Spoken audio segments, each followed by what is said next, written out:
He stepped onto the glaring stage lights only to hear laughter where respect should have waited. Jack Harmon's fingers trembled against his thigh as he approached the gleaming podium, the game show's logo pulsing beneath his calloused palm. The host, Benjamin Walsh, America's golden boy of primetime television, assessed him with a practiced smile that never reached his eyes, taking in Jack's second-hand blazer with its mismatched buttons and the military posture that couldn't disguise his limp. "So, Jack," Walsh's voice boomed through studio speakers, "Desert Storm veteran and currently between opportunities, it says here." A ripple of uncomfortable laughter scattered through the audience like breaking glass. The microphone caught Jack's swallow, amplified it across the set. 15 years serving, and this is how they see me. He straightened his shoulders, the way he had when mortars fell near his unit. "Yes, sir. Looking to change my fortunes tonight." His voice emerged steadier than he felt, the words swallowed by Walsh's immediate theatrical wince. "Well, fortunately for our viewers, this isn't a charity case competition," Walsh quipped, turning to wink at camera 3 as though sharing a private joke with millions. The audience's hesitant titters grew into heartier chuckles, emboldened by the host's permission. Jack's ears burned with a heat he hadn't felt since basic training, the studio's frigid air conditioning suddenly useless against his shame. Across the stage, 3 other contestants stood at identical podiums, their faces illuminated by the harsh LED lighting. 2 men in business attire barely glanced his way, absorbed in their own pre-game mental preparations. But the woman at the far end, contestant 4, according to her podium, studied him with quiet intensity, her gray eyes narrowed slightly beneath rimless glasses. Unlike the others, she wore no obvious markers of status, a simple navy blazer, minimal jewelry, her silver-streaked hair pulled back in an unremarkable bun. When their eyes met briefly, she gave a nearly imperceptible nod, like acknowledging a colleague across a crowded room. The assistant producer's voice cut through Jack's awareness. 30 seconds to air. A makeup artist darted forward, dabbing powder across his forehead with impersonal efficiency.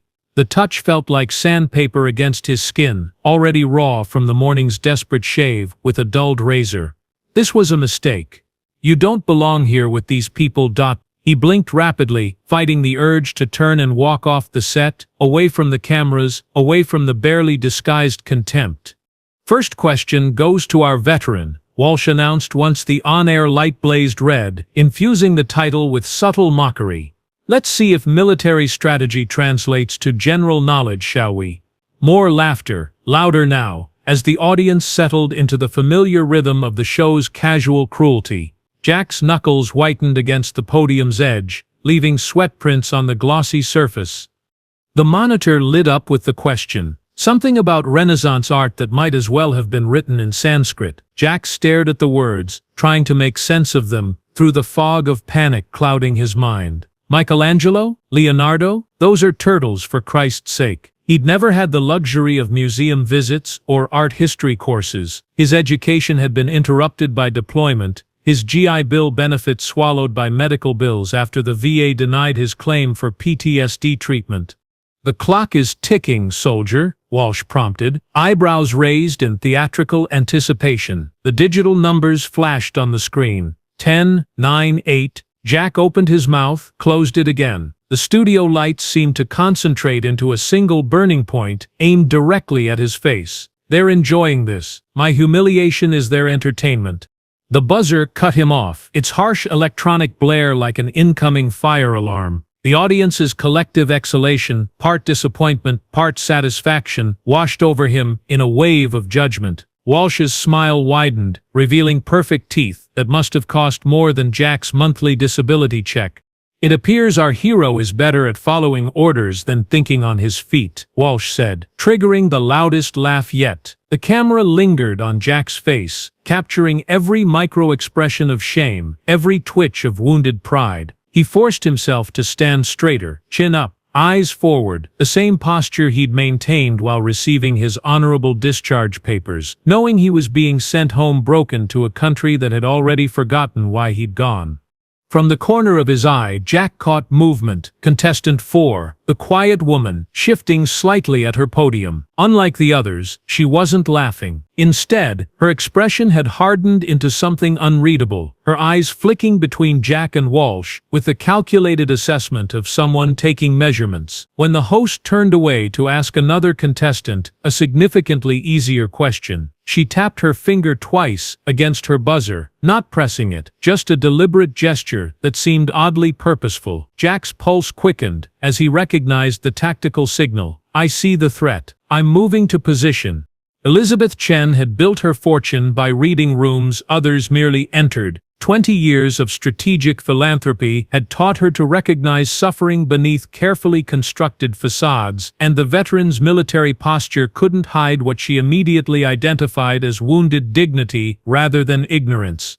The tight line of his jaw, the controlled breathing, she recognized the discipline of someone who had survived far worse than a game show host's cheap shots. When the second round began, she positioned her stylus with the precision of someone accustomed to signing seven-figure checks. Walsh swiveled toward her, with practiced charm. Elizabeth Chen, our mysterious fourth contestant. Your profession simply says investor. Care to elaborate for our audience? His tone suggested mild curiosity, but Elizabeth caught the subtle assessment. He was calculating her net worth, her connections, whether she warranted respect or could be safely used as fodder for his barbed wit. I invest in potential, she replied simply, offering nothing more. Her answer was technically accurate. She'd spent the last decade identifying struggling veterans programs and funding them anonymously. The host waited for elaboration, and when none came, moved on with a slightly deflated air. Elizabeth returned her attention to Jack, noting how he shifted his weight to ease pressure on what she suspected was a combat injury. Another veteran, failed by the system he served. During the commercial break, she moved with quiet purpose. The production assistant, who rushed to touch up her makeup, received a folded note and a crisp $100 bill, followed by whispered instructions. The young woman's eyes widened slightly, but she nodded and slipped away. Elizabeth returned to her position before the on-air light blinked back to life, her expression revealing nothing of the wheels, now turning behind the scenes. Jack answered his next question, a softball about military history, correctly earning grudging acknowledgement from Walsh. Well, stick to what you know, I suppose, the host quipped, but the veteran's small victory had disrupted the narrative of complete humiliation. Elizabeth watched as Jack's shoulders loosened infinitesimally, a soldier recognizing defensible terrain after being exposed in open field. The production assistant reappeared during the next break, sidling up to Elizabeth with rehearsed casualness. It's done, she murmured, passing a folded slip of paper that Elizabeth tucked into her blazer pocket without examining it. Across the stage, the teleprompter operator received an unexpected coffee delivery, the cup concealing a handwritten note and another crisp bill. The young man read the message, glanced briefly at Elizabeth, then made a subtle adjustment to his equipment. Walsh's voice cut through the studio chatter. Let's make things interesting, shall we? He gestured toward the scoreboard, where Jack's meager points contrasted sharply with the other contestants' tallies. Our military man is falling behind. Perhaps we should give him a fighting chance with some appropriate questions. The audience laughed on cue, appreciating the implication that Jack needed special accommodation. Elizabeth pressed her buzzer, interrupting the moment. Actually, she said, her voice carrying a quiet authority that instantly commanded attention, I believe the rules state that question categories should be randomly assigned. She smiled pleasantly, but her eyes held Walsh's with unmistakable challenge. Unless the producers have decided to change the format? A camera swung toward the host, capturing his momentary discomfort before his professional mask slipped back into place. Of course, Miss Chen. We always play by the rules here. His emphasis suggested otherwise, but Elizabeth had successfully disrupted his rhythm. Behind them, the teleprompter operator made another adjustment, his expression carefully neutral. The next round began with unexpected categories flashing across the screen, topics that seemed suspiciously aligned with experiences a veteran might have encountered: international relations, modern military history, global geography. Jack's expression remained carefully composed, but Elizabeth noted the slight straightening of his posture, a soldier recognizing favorable terrain. As Walsh read the questions, a barely perceptible flicker of confusion crossed his face, as though the words weren't quite what he'd expected.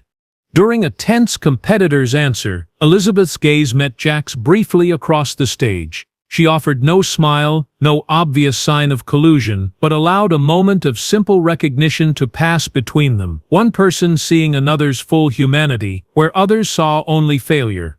Jack's eyes widened slightly, a flash of understanding crossing his features, before he returned his attention to the game with renewed focus. The score began to shift, gradually but unmistakably. Jack answered questions with increasing confidence, his voice growing stronger as Walsh's smile grew more fixed. The audience's reaction evolved from derisive amusement to surprised respect, then to genuine appreciation as the veteran demonstrated knowledge clearly earned through lived experience rather than academic privilege. Elizabeth maintained her own competitive pace, answering correctly, but never pulling so far ahead that the game's outcome became predetermined.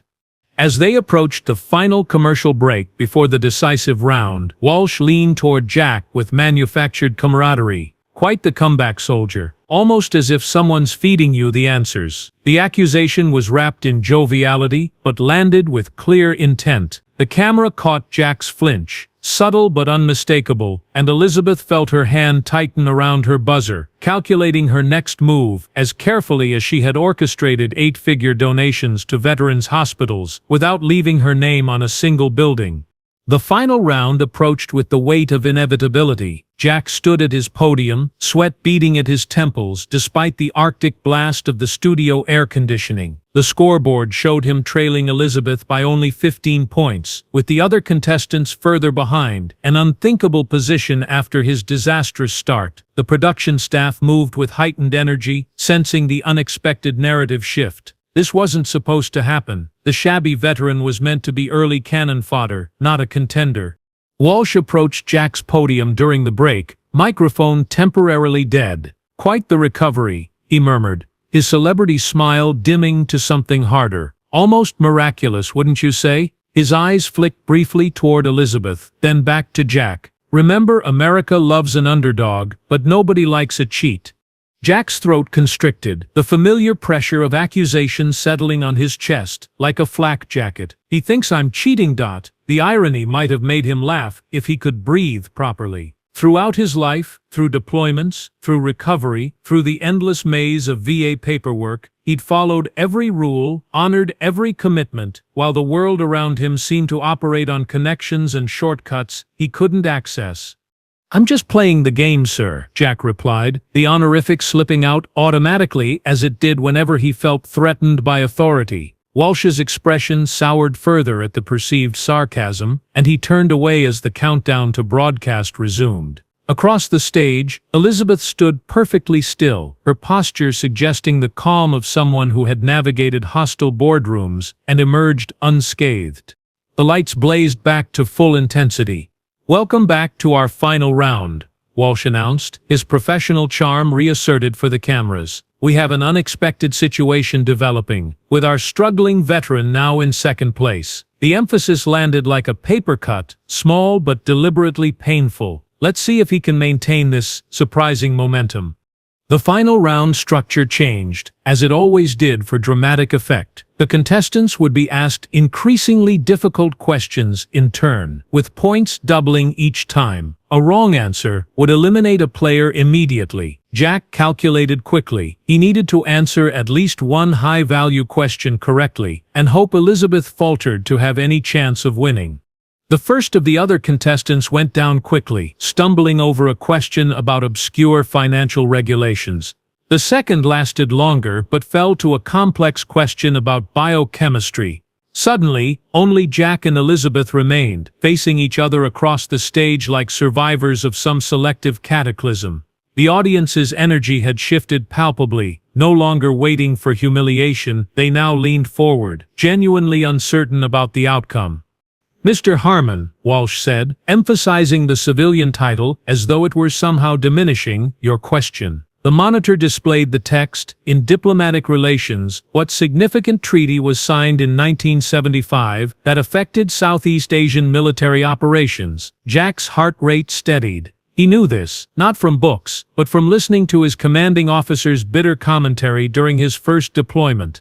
"The Paris Peace Accords," he answered, his voice clear for perhaps the first time that night. A green light flashed, confirming his correctness, and scattered applause broke out. Walsh's smile tightened fractionally before he turned to Elizabeth with her question. Something about Renaissance art, ironically similar to the one that had first humiliated Jack. She answered correctly, "Of course." Jack had expected nothing less. The pattern continued through 2 more rounds, the questions growing more challenging, the stakes climbing higher. Jack answered questions about global geography and military history that seemed to draw directly from his lived experience rather than textbook knowledge. The coincidence should have felt suspicious, but his focus had narrowed to the pure survival instinct of the moment, the same clarity he'd found under fire. "Final question, Mr. Harmon," Walsh announced, his earlier mockery replaced by a grudging professionalism. "Get this right, and you take the lead. Get it wrong, and Miss Chen wins automatically." The studio fell so silent that Jack could hear the faint buzz of the overhead lights. The monitor displayed, "In international economics, what controversial policy did the World Bank implement in 1999 regarding developing nations with military conflicts?" Jack's mind went blank. Economics had never been his strength. His own financial struggles were testament to that. He glanced at the clock, 15 seconds remaining. "I don't know this. I can't know this." His gaze drifted involuntarily toward Elizabeth, expecting to see the satisfied anticipation of someone about to win. Instead, he found her looking directly at him, her expression conveying something unexpected: respect. And then, so subtly that the cameras surely missed it, she touched her right earlobe twice, then lowered her hand to tap her podium in a pattern he recognized instantly. Morse code, simple, direct, CONDITIONALITY. 5 seconds remained. Jack's military training took over, processing the information without questioning its source. "Conditionality," he answered, the unfamiliar word feeling strange on his tongue. "The policy of conditionality regarding loan forgiveness." The silence stretched for 3 eternal heartbeats before the green light flashed. "Correct." The audience erupted, their collective shock and approval washing over Jack like a physical force. Across the stage, Elizabeth nodded once, the gesture nearly imperceptible. The scoreboard updated, placing Jack 5 points ahead, with only Elizabeth's final question remaining. The veteran stood frozen, unable to process the reversal of fortune, as the host turned to the woman who had somehow, inexplicably, become his ally in this strange battle. "Miss Chen," Walsh said, his voice straining for neutrality despite the clear tension in his jaw, "your final question, worth 100 points. The studio held its collective breath. With a correct answer, Elizabeth would win by a substantial margin. With an incorrect one, the victory would go to Jack. The monitor displayed, "In quantum physics, describe the Copenhagen interpretation of wave function collapse and its primary challenger theory." Elizabeth studied the question for a long moment, her expression unreadable. Jack watched her, suddenly understanding with absolute clarity that she knew the answer. Her background research must have been thorough. The production notes would have revealed that she held degrees in both business and theoretical physics. This question, impossibly difficult for most contestants, had been crafted as her victory lap. She looked up, meeting Jack's eyes directly across the stage. Something passed between them. An acknowledgement, a decision. When she spoke, her voice was clear and deliberate. The Copenhagen interpretation states that quantum systems remain in superposition until observed, causing wave function collapse. Its primary challenger is the many worlds interpretation proposed by Hugh Everett, which suggests. She paused, almost imperceptibly, then continued, which suggests that observation creates a quantum split resulting in parallel realities. The red light flashed. Incorrect. The audience gasped as one entity. Elizabeth's expression never changed. Her posture remained perfectly composed, but Jack saw it, the deliberate mistake, the intentional error. The buzzer sounded with a finality that seemed to reverberate through Jack's bones as the scoreboard confirmed his victory.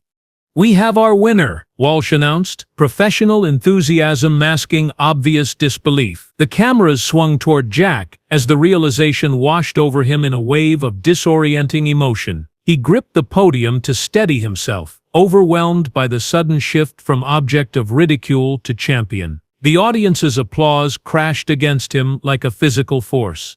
Walsh approached with the oversized check, his camera-ready smile firmly in place. "Congratulations, Jack.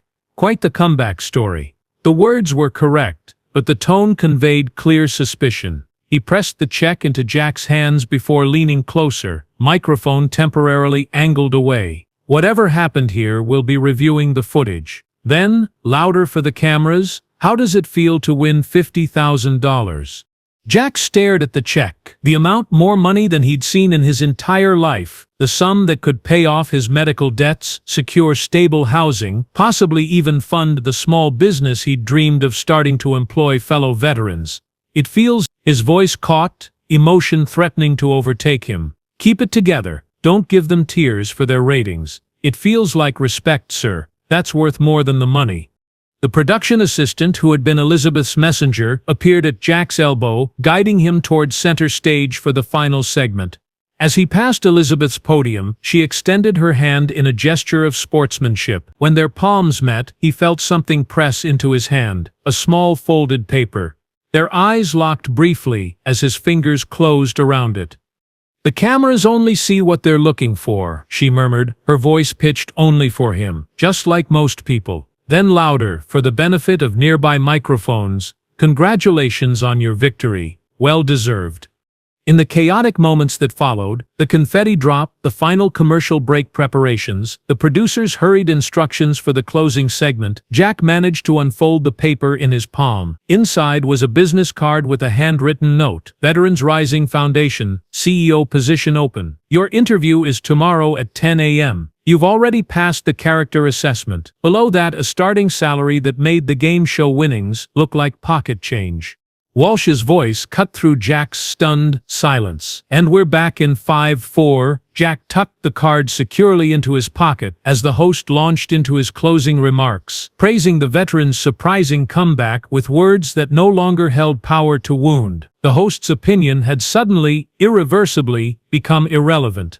As the credits began to roll and the cameras panned back, Jack found Elizabeth waiting near the stage exit. "Why?" he asked simply, when they were momentarily free from microphones. The question encompassed everything: her help, her deliberate loss, the job offer that represented not charity but opportunity. "Because true victory isn't winning a game," she replied, her voice matter-of-fact. "It's changing the rules that were designed for some to lose." She gestured toward the producer frantically reviewing footage with technical staff. "They're looking for how you cheated. They won't find it, because you didn't. I simply leveled a playing field that was tilted from the start."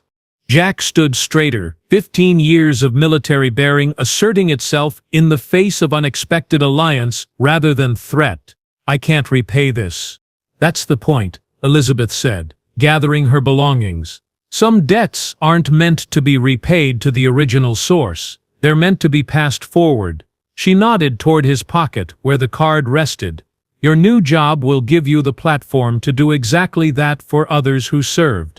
As the studio lights dimmed and the audience filed out, Jack raised his hand in a reflexive salute, not the formal military gesture, but something more personal, an acknowledgement between equals. Elizabeth responded with the smallest nod, a gesture containing volumes of unspoken understanding. Around them, the game show set was already being dismantled, its momentary significance fading as quickly as the applause had died away. But something more permanent had been constructed in its place, a recognition that sometimes the most meaningful victories happen off-camera, in the quiet moments when one person simply sees another.